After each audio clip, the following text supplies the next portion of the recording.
And then there were two, Shedeur Sanders and Cam Ward. They've separated themselves from the pack. But what makes them different? Mel Kiper and Field Yates have the answer coming up. Plus, we're responding, as always, to your questions, your takes, and your draft dreams live as First Draft starts right now. Hi, everybody, and welcome to First Draft. You can listen to us every week this college football season on Thursday afternoons, but this week, for obvious reasons, a special Wednesday edition live on the NFL on ESPN YouTube channel and wherever you get your podcasts alongside Mel Kiper and Field Yates. I am Greeny. First and foremost, a very happy Thanksgiving, gentlemen, to you and to your families. And to you. And to everybody, yep. Mel's got his big board out right now on ESPN.com. It's updated every Friday. And hold the presses. We have a big announcement today. Field's top 25 big board will drop this Friday on ESPN.com, which is the best Black Friday deal any draft shopper could possibly ask for. Give us one hint. Give us one, Field, just give us one little tiny taste of something that is going to set the internet on fire on Friday. Not one, but two Texas A&M edge rushers cracked the top 25, Greeny. One will come as no surprise. We've talked about him here on First Draft. Another one, kind of a guy laying in the weeds right now. Not a lot of eye-popping statistics, but a player who has caught the eye of the scouting community and the First Draft community as well. And obviously all eyes will be on those guys this weekend in the huge matchup with Texas. Okay, so on this week's edition, we're going to dive into the most underrated players of this coming draft. But let's start by talking about the two who we anticipate. I'm not even sure I should put it that way. The two who clearly will be the first two quarterbacks selected this April. And they are, in one order or other, Shedeur Sanders and Cam Ward. And what we want to do today, Mel, is talk about the similarities and the differences. As prospects, when you look at Shedeur and you look at Cam Ward, let's start with the similarities. What makes them alike?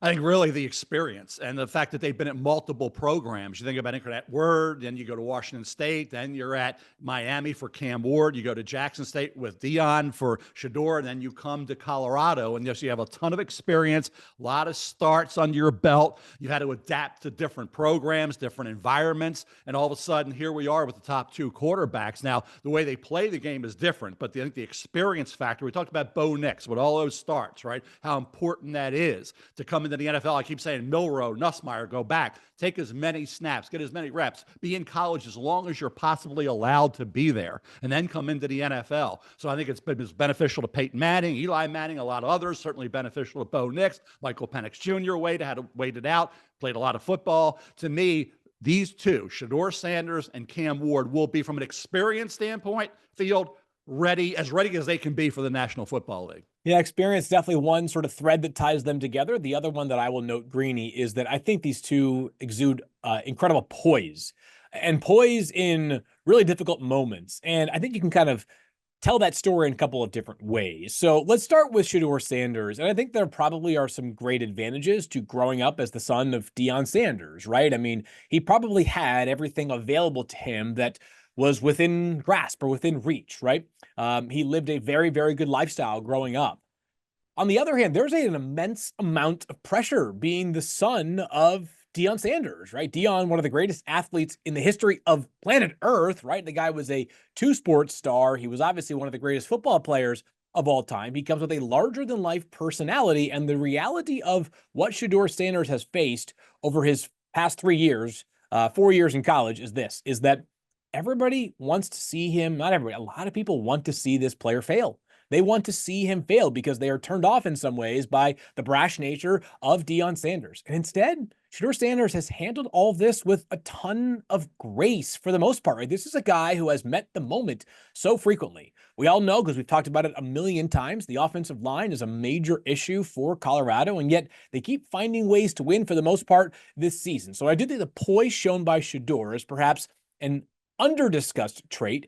Meanwhile, for Cam Ward, Mel talked about the interesting path here. Incarnate Word, that's where he played his first 2 seasons, goes to Washington State, finishes up now in Miami. Anybody who has watched Miami this season knows they give you like heart palpitations, right? This team cannot make anything easy on themselves. Every time you turn up, you turn on the TV and Miami is playing, it's early in the second quarter, they're down by 14 points somehow. It just seems to be the case every single week. And yet the heartbeat for Cam Ward just stays like very even keel. Late in games, he shows a ton of poise. He is often at his best when the game is on the line. So the poise to me would be the one trait that maybe ties these two together that has allowed them to separate from the rest of the quarterback field. Well, Mel, it brings up actually, and as I say every single week, we take questions from all of you out there who have questions for Mel and Field. And here's the first one using the hashtag first draft, because I think it dovetails from what Field is saying. Liam Beatus tweets at us, are there concerns with Cam Ward's slow starts and or less than dominant play against Wake Forest? Mel, what Field, another way of saying what Field is saying, yes, it's all well and good that he brings them back. It's all well and good that he's calm when they fall behind. The other way of saying that is they seem to fall behind all the time. And as a consequence, those are not fast starts. Is that a concern?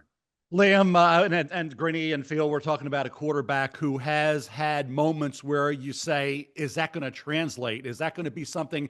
The schedule for Miami has been as easy can be. Yeah. I mean, they have not had any games. I mean, they're life and death with Virginia Tech. Takes a crazy play to win that game. Cal, life and death in that game. We know about the loss of Georgia Tech. We know about different things that happened along the way. The schedule has allowed for Miami to be where they are. And for Cam Ward, I think every quarterback has ebbs and flows in games. I think the pressure moments for Cam, he's been able to deliver for the most part. And I think he's been able to create. It's totally different. These two quarterbacks are very different in how they attack a defense. And for Cam will do a lot of improv. It's like the afternoon at the Improv with him, because you never know what you're going to get. I mean, the ball snapped and he'll look and he'll go. Now, he takes some sacks, and that's always the fine line with a quarterback. I'm watching the NFL this past week, and they were talking about Will Levis holding the ball too long. He took some sacks. Well, those sacks are on Will. They're not on the offensive line at Tennessee. Then if he throws an interception, well, take a sack. Don't make a bad play worse.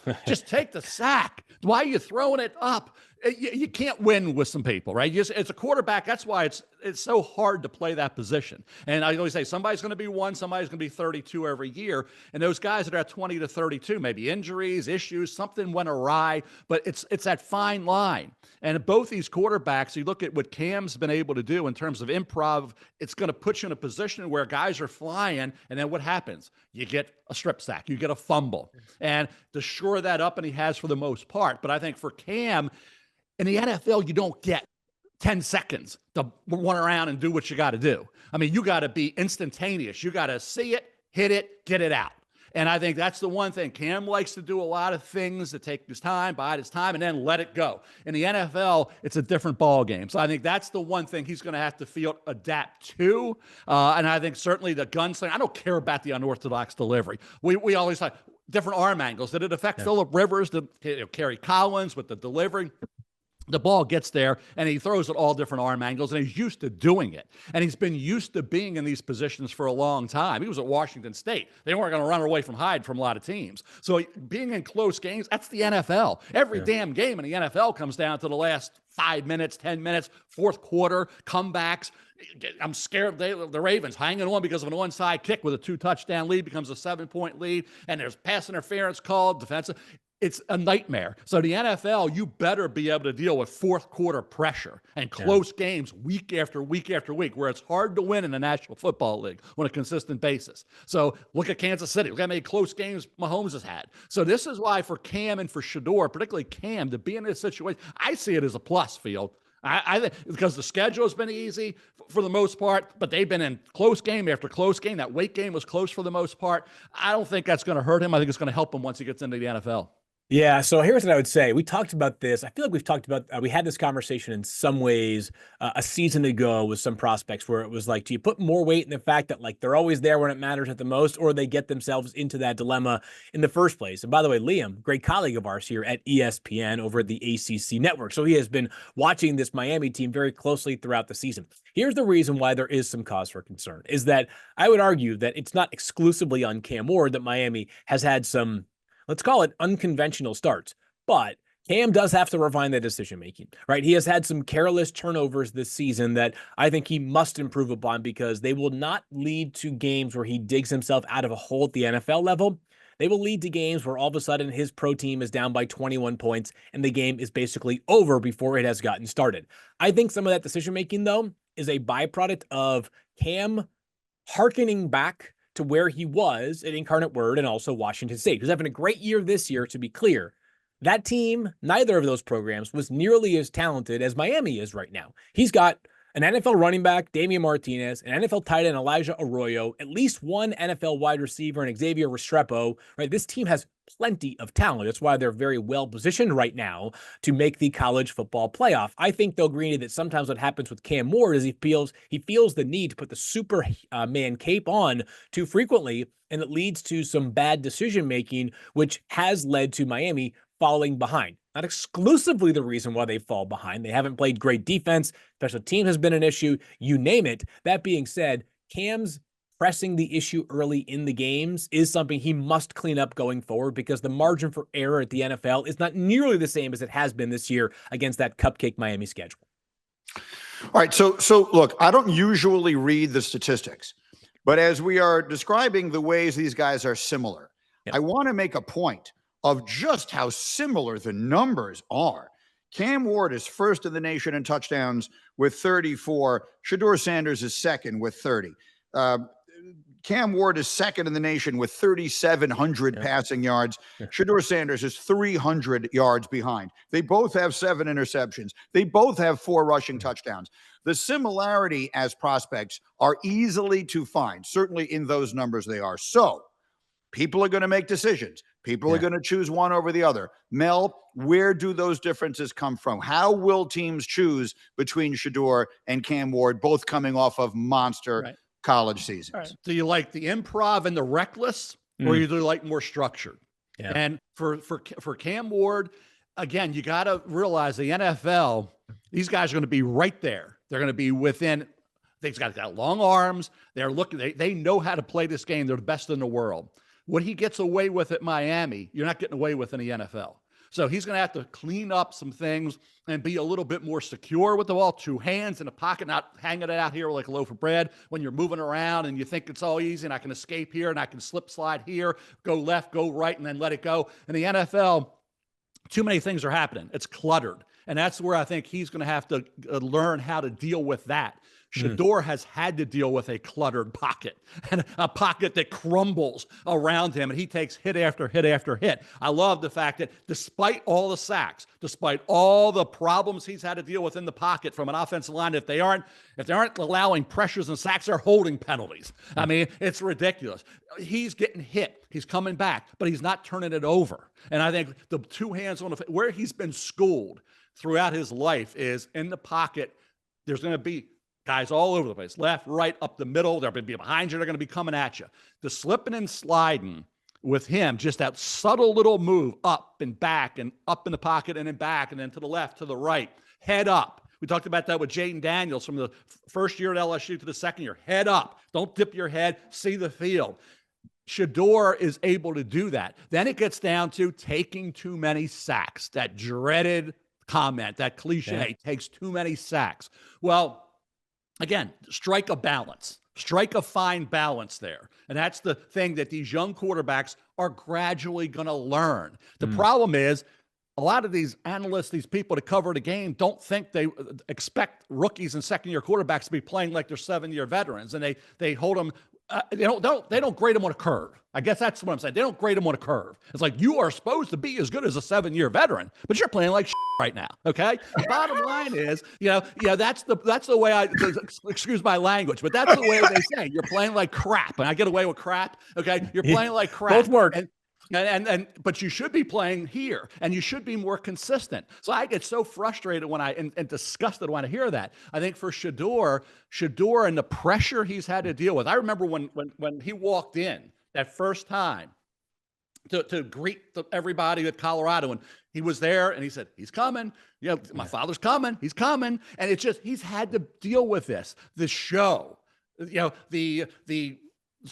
would call it even a circus, because the circus is coming, right? Well, it's a show. And I think, but the seriousness of Shedeur, the toughness, I don't know if any quarterback can take the hits and keep coming back and not, say, You're the blame. You're to blame. You got to get better. He just takes it all, and he just keeps coming back for more. And to elevate this program and get them to the point where they were up till the Kansas game, where the offense was clicking, the defense couldn't stop Devin Neal. Bottom line is, I love everything about Shedeur Sanders. And the accuracy, about NFL, always say that's an NFL throw. Field, we see it all over the place when Colorado plays. We see NFL throws everywhere. So for me, I think he's ready. They're both going to be 23 when they're rookies in the NFL. They both played a ton of football. I mean, Shedeur probably won't run a 40. And I said there's elements, and then don't overreact to the comments that I've made about elements of this quarterback, that quarterback. Some really good ones he has elements of. Generational.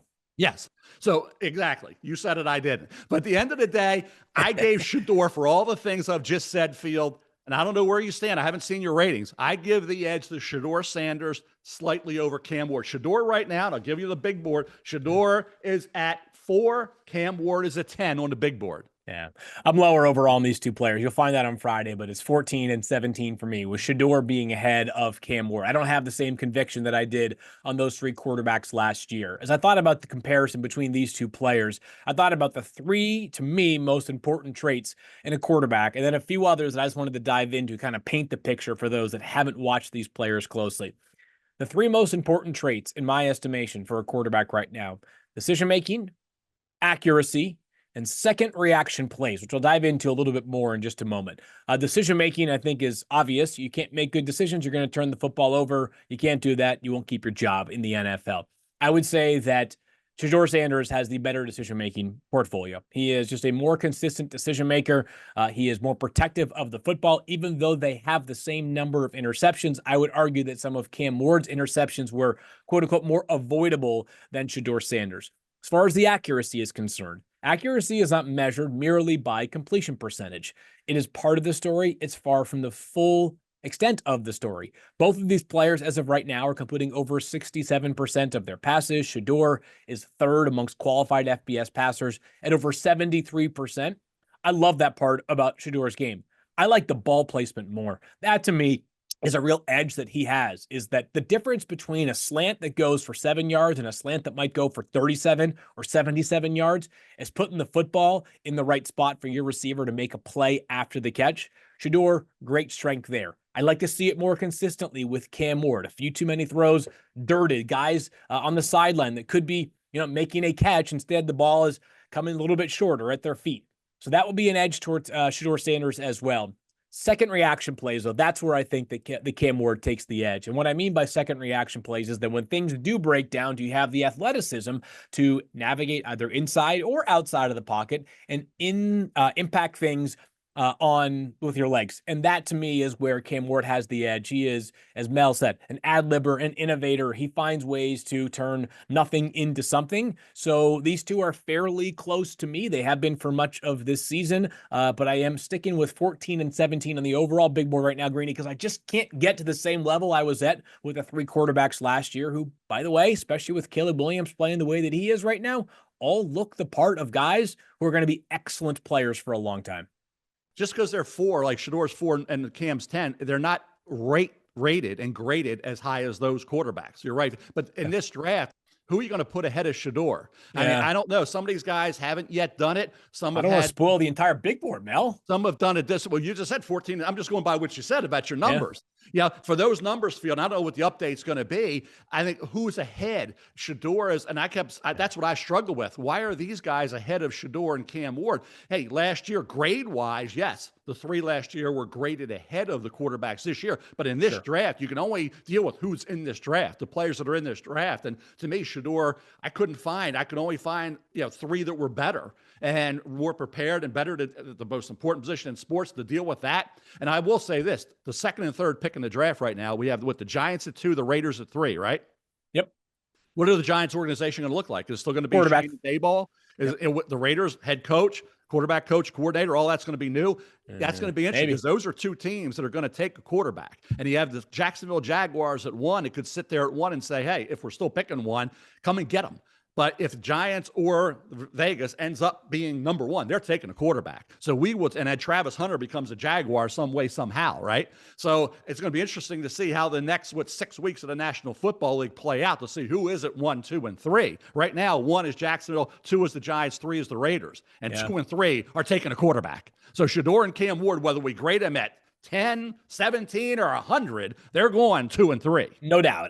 That's totally fair. And so I'm going to, and I learned this lesson from last year because there were players that, as I reflected upon it, I just didn't have the conviction on the player, and he ends up going higher or lower, whatever it might be in the draft process. And so, I'm taking a page from the school of Kiper here, a lesson from the school of Kiper is that, your top 25 is how you rank the players, not how they go. Right.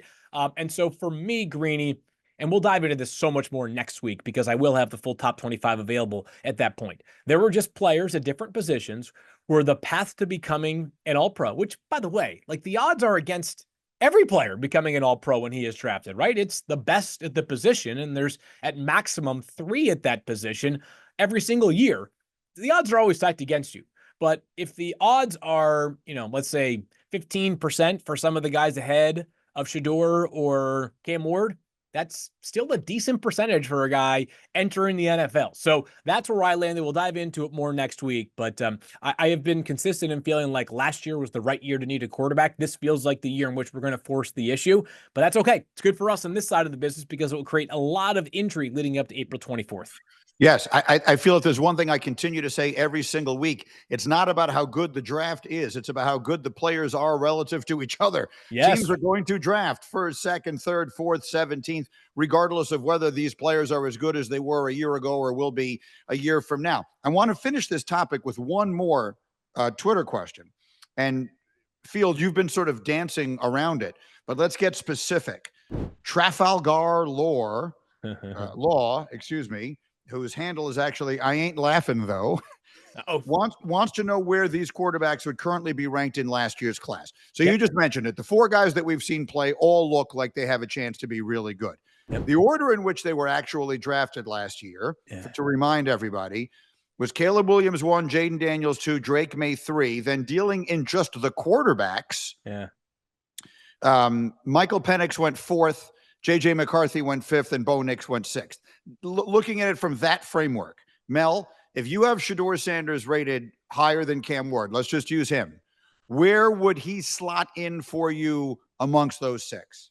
He would be right after, if you look at where we are right now and you say, okay, and I'm not going to do any revisionist history. I'm going to go with the grades the way they were. Right. Because if you revise it now, obviously it would change dramatically. But you have to go with what your grades were. From a grade standpoint, Shedeur would be 4th.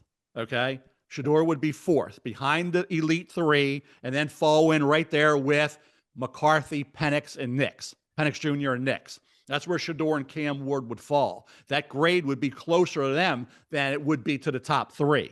So I think that's where we fall. Now you could say if you're going to do revisionist history, Bo Nix is shooting up there, right? So, but that's not the way it was then. But I think in terms of the grade for Shedeur, more so than for me than Cam, Cam's a little bit down for like say 4 and 10 grade wise. I go 9.8s, 9.6s, 9.5s. So when I do it that way, rather than stack them year to year, because it gets crazy if you do that, I would say 4th right now for Shedeur Sanders if you put them all together.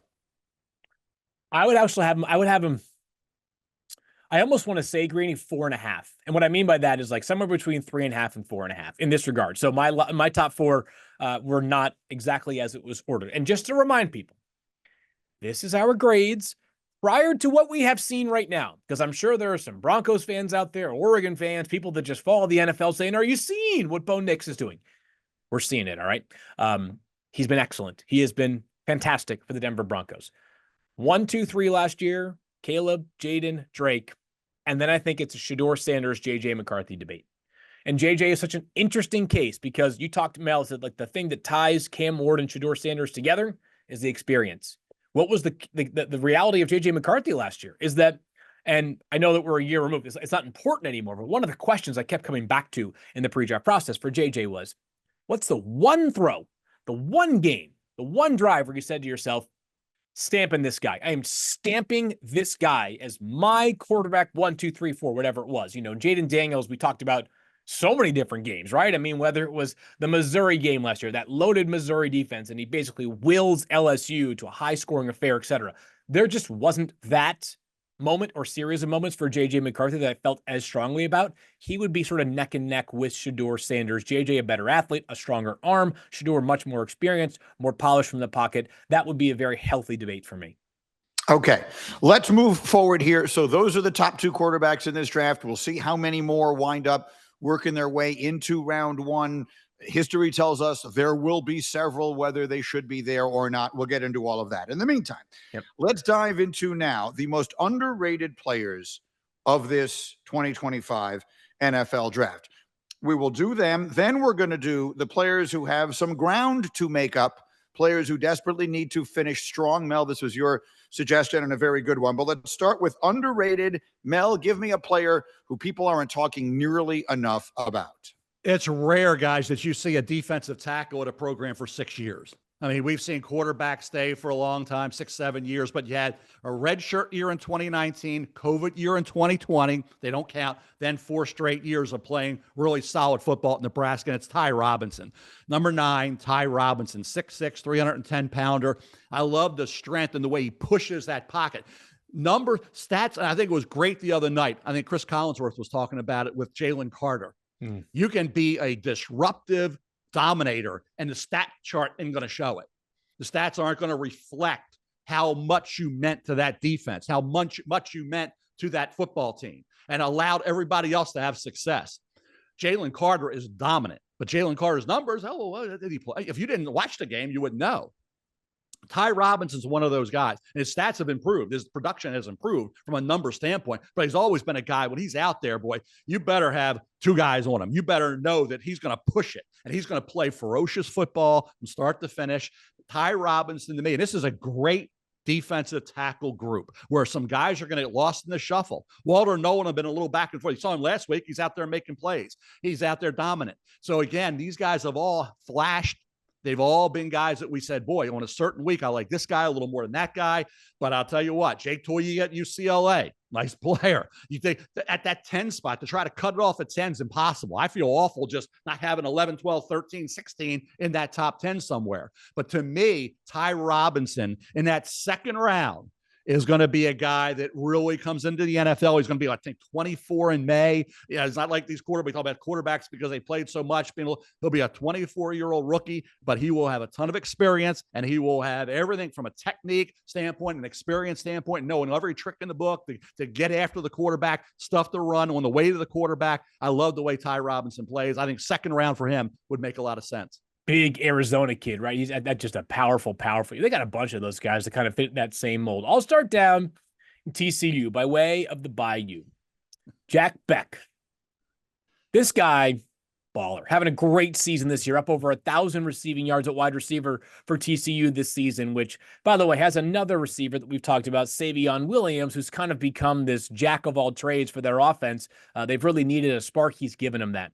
But Jack Bech is a flat-out baller. Let's think about this path, by the way. And regardless of how up or down LSU was when Bech was there, he led the team as a true freshman in catches at LSU on a team, by the way, that also had 2 guys named Brian Thomas Jr. and Malik Neighbors, who went 6th and 17th overall last year in the draft, or whatever it was that Brian Thomas Jr. ended up going to the Jaguars. This kid came in, was an immediate impact true freshman or freshman contributor for the LSU program. Now he's at TCU, and he's kind of become the focal point of the passing game for this Horned Frogs offense. And you think about some of the things that he does so incredibly well. First of all, it looks like he's gliding when the football is in his hands. He looks like he's gliding across the field. He moves so smoothly, so efficiently, so just has great vision, great instincts as a runner, has good speed. He's got good size as well. He listed at 6'2", excellent route runner, catches everything that comes his way.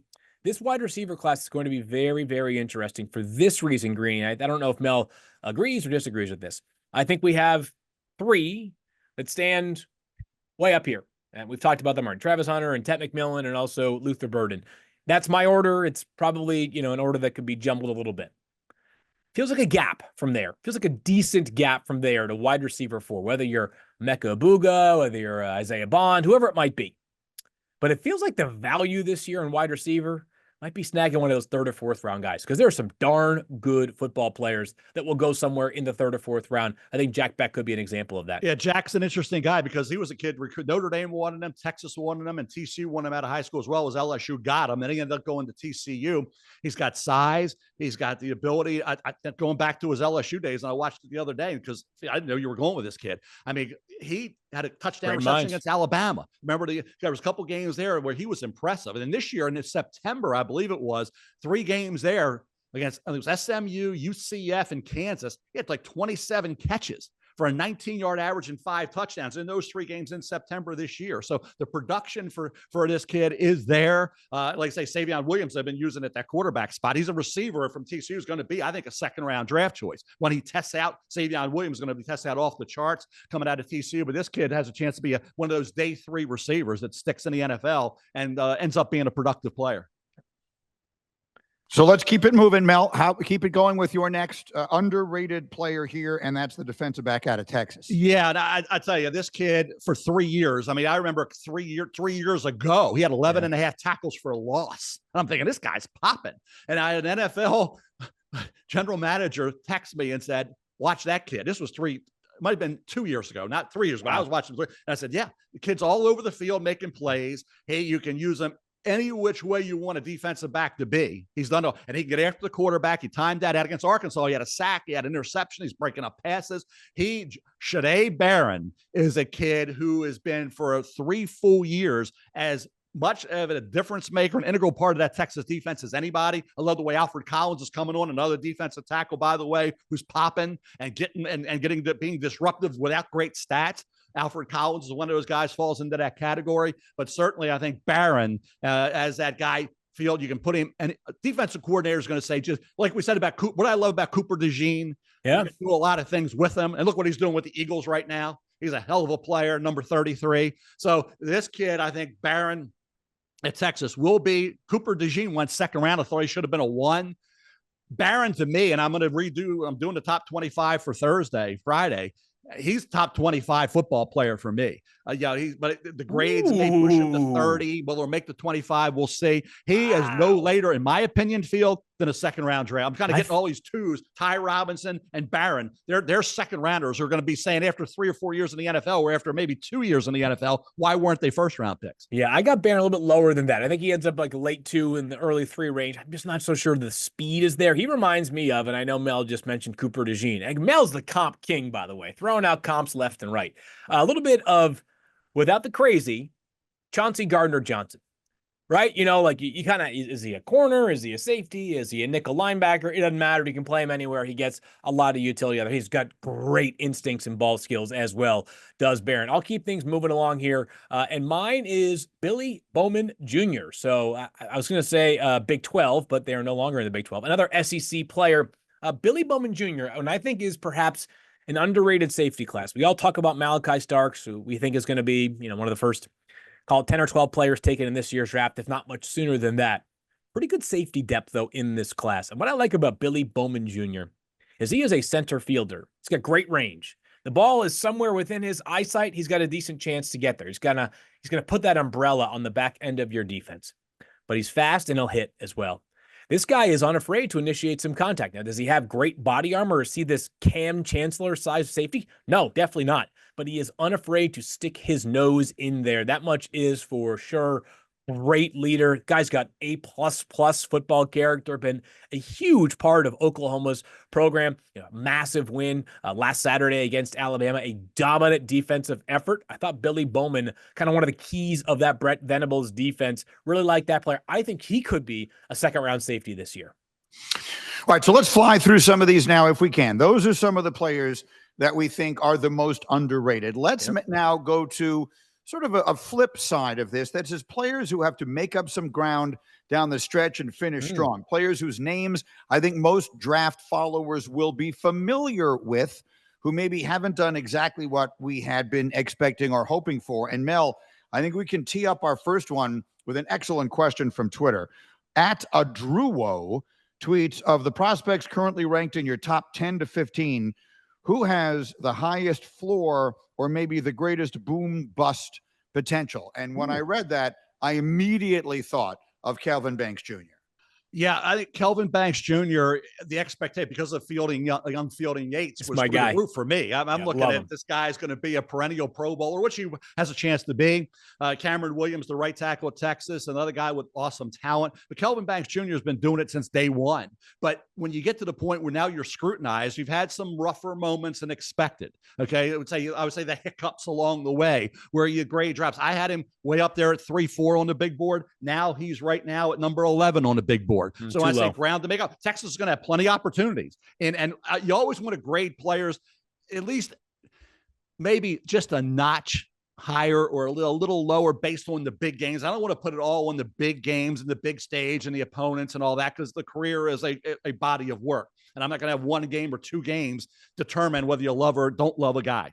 But for Kelvin Banks Jr., this next stretch of games, these big games coming up, then you get into the playoffs are going to be important to try to make up some of that ground and get back up into that category where New England is sitting there. New England's sitting there right now, where we're with the 4th pick overall. We talked about the offensive tackle spot. Some of these other teams are going to be not get the quarterback or not get Travis Hunter. You got to think, hey, Abdul Carter, Penn State's going to be in that group, right? Ashton Genty, would he look good in a Dallas Cowboy uniform? Yes, he would. But you got to be in that next group of players for Kelvin Banks Jr., solidify that spot. And then all of a sudden the quarterbacks go and Travis Hunter goes and Abdul Carter goes, and then you go. Because that team needs an offensive tackle, or maybe even a little earlier than that. So you got to put yourself in that category as, and I'm not going to say he's not going to get to Orlando Pace or Jonathan Ogden or Jake Long in that number 1, number 2 pick category field.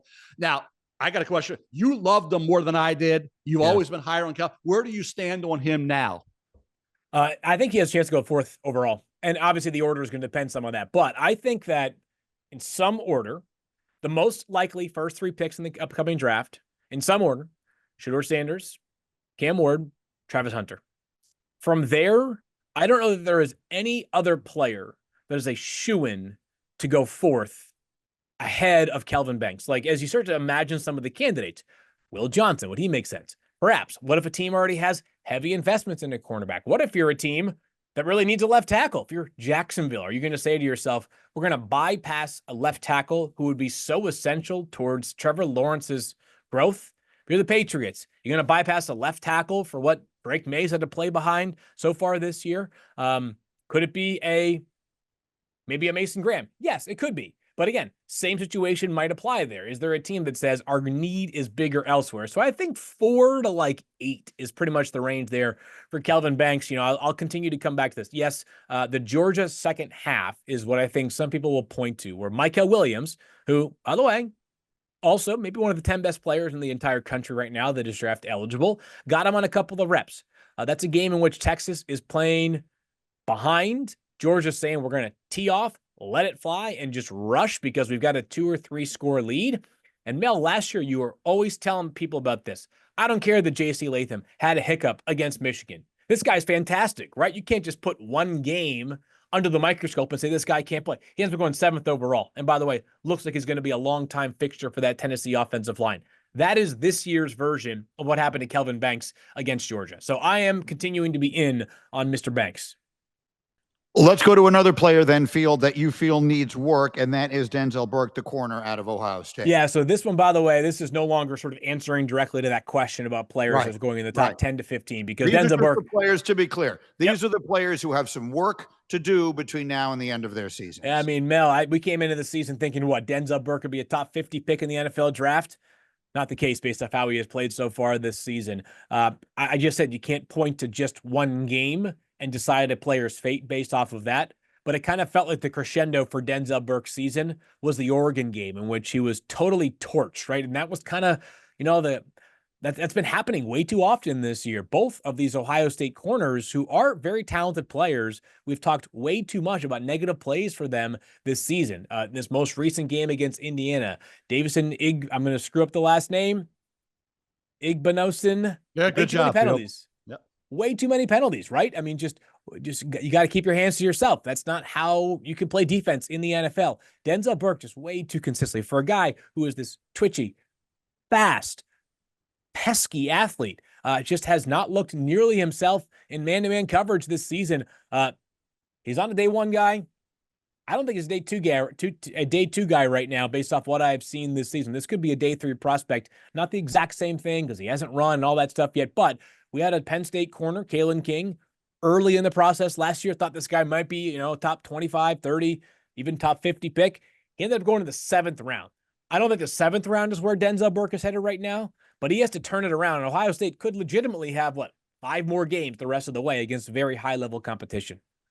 All right, I want to sneak in a few more here because I think America does want to hear some Thanksgiving content from Mel, at the most well-known connoisseur of pumpkin pie perhaps on planet Earth.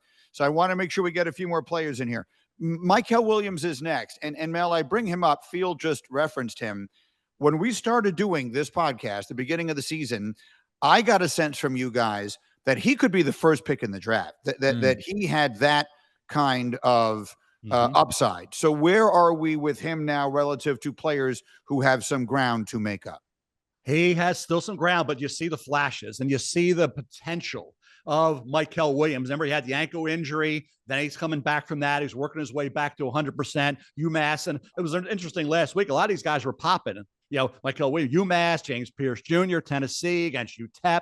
So, again, against inferior opposition, they're popping with some numbers. And those kind of games you really don't worry about because you really want to see pass rushers against quality offensive tackles. When you've seen Mykel Williams get the best in some good ones. But coming down the stretch here, Georgia, this team, and the most important games coming off that edge. Teams, you go into a game against Georgia, that's the guy you got to stop. That's the guy you got to contain, right? Abdul Carter at Penn State, heck of a football player. James Pierce Jr., same thing at Tennessee. Those guys moving down, and Pierce would fall into that category too. I want to see them be that fear factor, that closer, end of the first half, end of the game, to close it out. You got to be that guy. And I think for Mykel Williams, he's shown he can be, on occasion this year, that guy. He's coming back, as I say, from the ankle injury. You finish strong. I'm looking down at the top 10. Edge for needs. Edge. There's edge needs for these teams. Is it going to be Abdul Carter from Penn State? Is it going to be Mykel Williams? Who's going to emerge as that guy? We talked about corners. We've got Travis Hunter. We got Will Johnson. Will Johnson, unfortunately, had the injury this year. Mykel Williams came back from that. He's getting better and better each week. Finish strong, and then you're maybe the 3rd, 4th, 5th pick in the draft because edge is a need, depending upon how it falls right now. If you need that guy, and you can say, okay, he edges out Abdul Carter, then that guy, one of those two, is going to go top 5 overall. I would agree there. I would say this quickly, Greeny. Once the draft process gets going in earnest, you've got GMs and decision makers who have been wrapped up with a lot of stuff besides just studying every single draft prospect since this season got going. We tend to get back to things like, all right, the best version of this player, how great is that player? And Mykel Williams, the best version is as great as Mel just described. If he goes to the combine, he is going to destroy it. This guy is massive. He is superhuman in terms of the physical traits. So I think he's an example of a player who, once the next phase begins, which is a much more truncated process for these GMs, wouldn't surprise me if he kind of rises back up a little bit. All right, Field, give us 2 more quickly here. 2 more players who still have some work to do. Yeah, I'll be quick here. First one, and I think I might have motivated these guys because I sent my picks before gameplay this past weekend. But Ollie Gordon for Oklahoma State came into this season thinking to yourself, wow, this guy could be, a top 75 pick. He led the FBS in rushing just a season ago, has dipped way lower this year, 186 rushes for 870 yards this season. Had a big game this past week for Oklahoma State, but they have really struggled. This draft class is loaded with running backs. He is not right now inside my top 8 for running backs. A lot of power, but has to be a much more decisive and explosive runner. And the last one is Oscar Delp, who I don't think it's his fault, but he does have 3 touchdown catches in his last 2 games. So he is starting to make, his mark right now for Georgia, but this offense just has not been nearly as efficient last year. He's also been splitting snaps with Ben Urasek, the transfer from Stanford. Oscar Delp, a guy who we thought could become kind of the heir apparent to Brock Bowers, right? He was kind of groomed underneath him. Wouldn't surprise me if Oscar Delp gets one more season of college before he ends up declaring for the draft. Yeah, real quick, Greeny, when those two, Oscar Delp is coming on. That's 2 games, Tennessee game, this game. He had a touchdown reception. This kid has talent. He's my 4th highest rated tight end because we've seen him. He can get down the field. He's an athlete. He's got the size. He's got that. If he comes out, he's going to be a very intriguing guy. For Gordon, again, there's just no running room. I mean, they were clogging things up. He didn't have a fighting chance in some of those games to have opportunities to be able to create. We see Caleb Johnson at Iowa. He can run a truck through some of those holes at Iowa where he's running behind, getting those 200-plus yards games. For Ollie Gordon, it's come harder because the offensive line, because those defenses stacking it. You can't run and get through a brick wall. So in Ollie Gordon's case, the last few games, he is starting to come on a little bit. And at running back, like I said, when you got 35 with draftable grades, there are going to be some 5th, 6th round, 7th round guys and some undrafted running backs going to play in the NFL. They're going to get lost in the shuffle because they didn't perform maybe as well over the long haul this year as maybe people thought going in that they would. Okay, so let us do something that is a standard on this program. Every single week, we want to shine a light on a player or two, in this case, that the country may not know that much about. And these are our Orange Crushers of the week, under the radar standout players who deserve national attention. Mel, you are the senior Orange Crush connoisseur. Who's your Orange Crusher this week?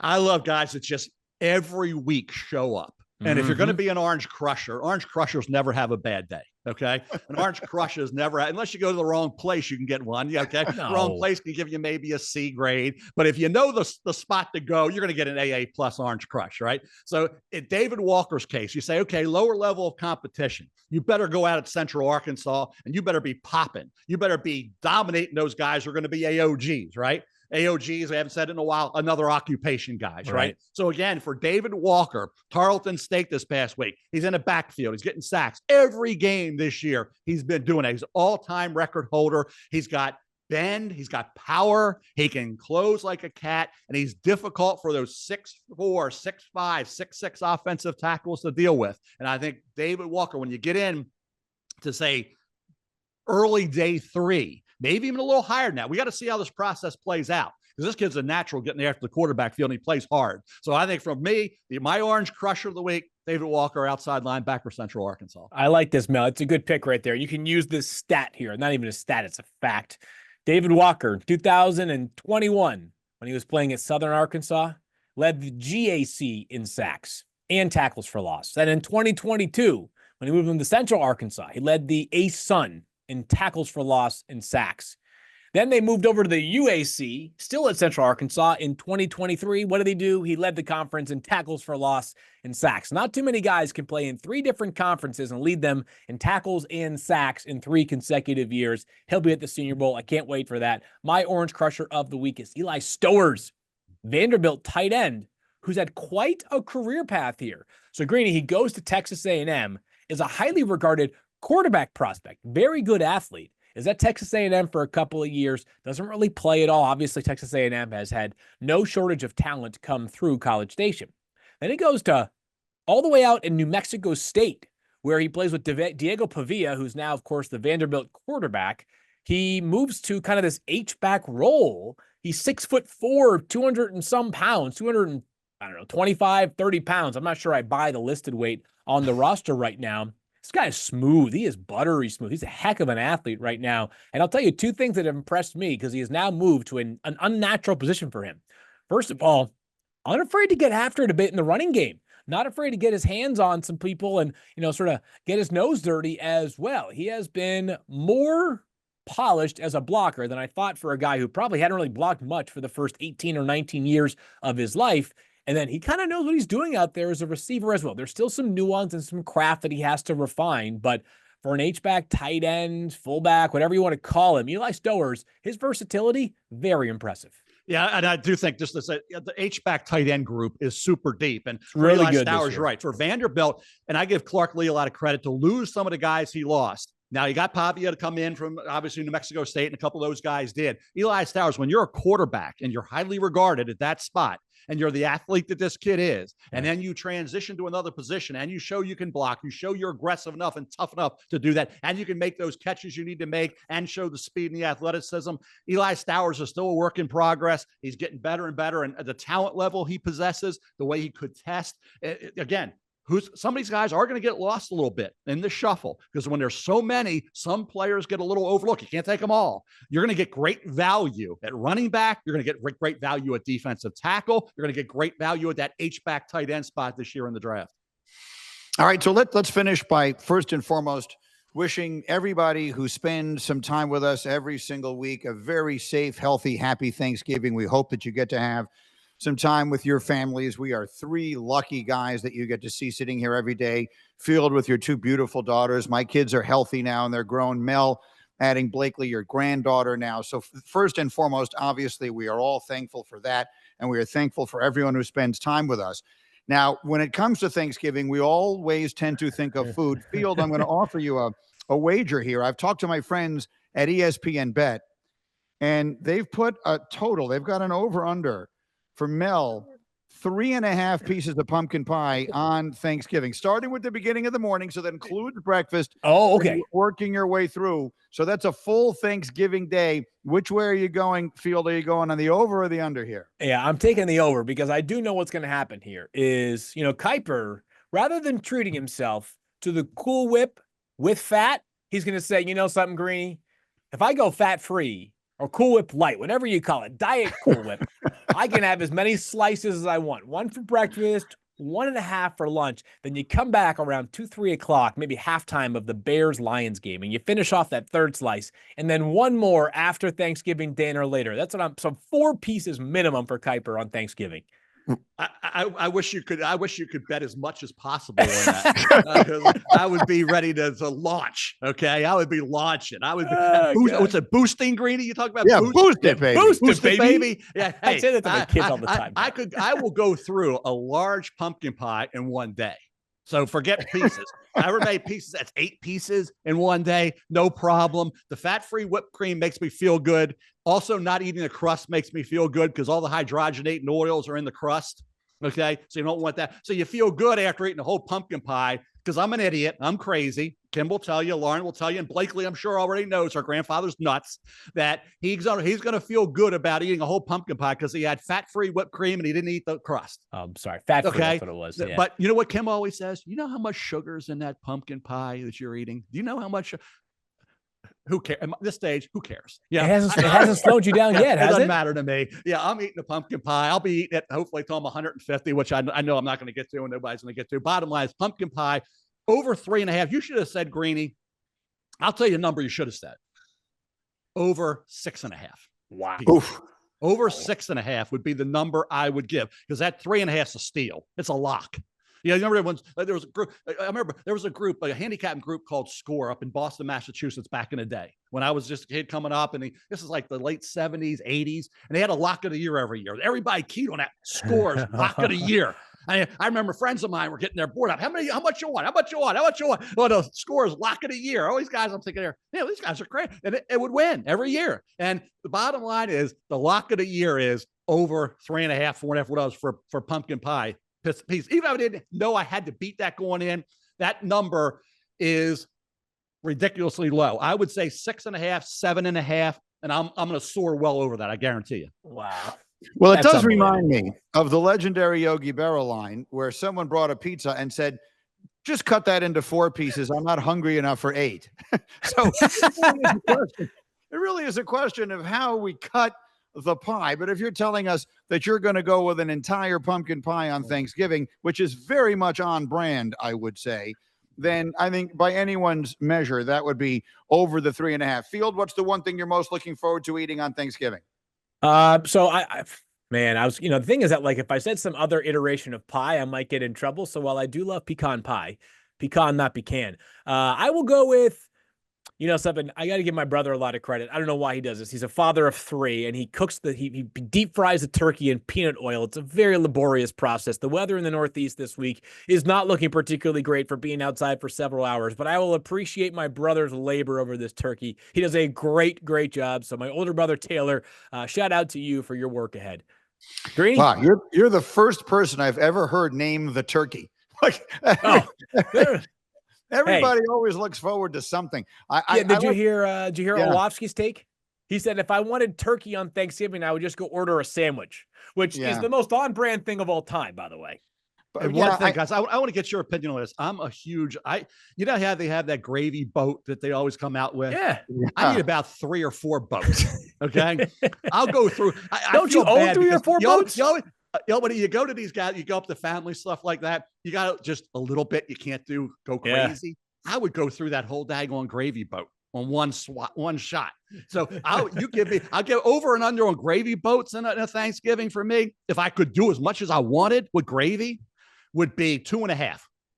That's 2.5 gravy boats. Because Wow. if you're eating lunch and dinner, and I'll have multiple, and I love Friday, Black Friday. I love to sit there Friday watching the football, eating all that I love leftover stuff. I love it because it seems like the seasoning, the flavor just soaks in there better the day after, 2 days after. I love this, man. That's what you have microwaves for, right? To me, I love that. But gravy boats, you gotta be aware of who's there and got to save everything. I wish I could just reserve a gravy boat just for me on Thanksgiving. Oh, God. This is the conversation that I was looking for. Mel wants 3 gravy boats and an entire pumpkin pie on Thanksgiving.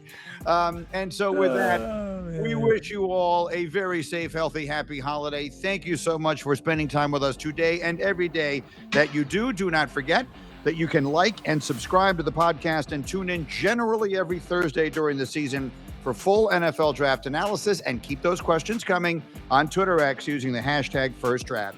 For Mel and Field, I am Greeny. Happy Thanksgiving to one and all, and we will see you next week.